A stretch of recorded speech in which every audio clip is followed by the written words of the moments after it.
ఏదైతే ప్రభుత్వం చేస్తున్నటువంటి అక్రమాలని అవినీతుల్ని ప్రశ్నిస్తే వారిపై విపరీతమైన ట్రోలింగ్స్, మహిళలు ఏదైనా ప్రశ్నించి రోడ్డు మీదకి వస్తే వారి మీద విపరీతమైన దాడులు, కేసులు.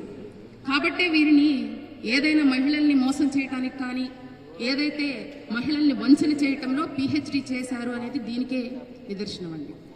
మరీ ముఖ్యంగా ఈరోజు ఇంతకు ముందు ఇప్పుడే చెప్పారు కీర్తన గారు కానివ్వండి, యామిని గారు, ఏ విధంగా ఈరోజు రాష్ట్రంలో మహిళలు ఇబ్బంది పడతా ఉన్నారు అనే దానికి జగన్మోహన్ రెడ్డి 5 సంవత్సరాల పరిపాలనా కాలంలో ఒక్క ఛాన్స్ పేరుతో చక్కగా పాదయాత్ర చేసి ఊరూరా తిరిగి అందరినీ దగ్గరికి తీసుకొని చక్కగా ముద్దులు పెట్టుకొని ఒక్క ఛాన్స్ ఇవ్వండి చెల్లెమ్మలు, ఒక్క ఛాన్స్ ఇస్తే మీకు అభివృద్ధి చేసి చూపిస్తానని చెప్పి ఎన్నో మోసపూరితమైన హామీలు, మోసపూరితమైన మాటలు చెప్పి అధికారంలోకి వచ్చారు 2019 ఎన్నికల్లో. వచ్చిన తర్వాత ముఖ్యంగా కొన్ని వర్గాలని, డ్వాక్రా మహిళలు అంటే ఎప్పుడు కూడా చంద్రబాబు నాయుడు గారు తన మానస పుత్రికలుగా చూసుకుంటారు.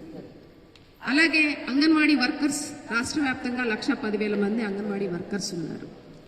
అలాగే ఆశా వర్కర్లు, అలాగే మిడ్ డే మీల్స్ వాళ్ళు, అలాగే ఆర్పీలు.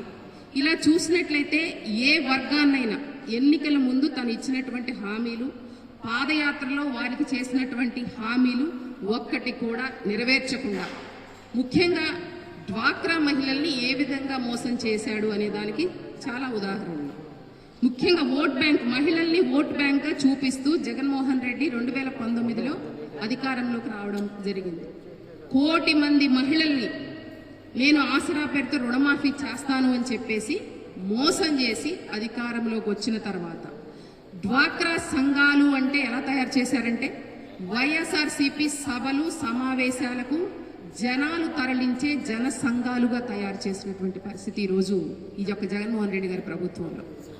ఏదైతే వైఎస్ఆర్సీపీ మీటింగులు జరిగితే ఇప్పుడు పెద్ద ఎత్తున సిద్ధం పేరుతో చాలా గొప్పగా జగన్మోహన్ రెడ్డి గారు యాత్రలు పెడతా ఉన్నారు. ఎందుకంటే ప్రజల యొక్క ఆదరణ కరువైంది.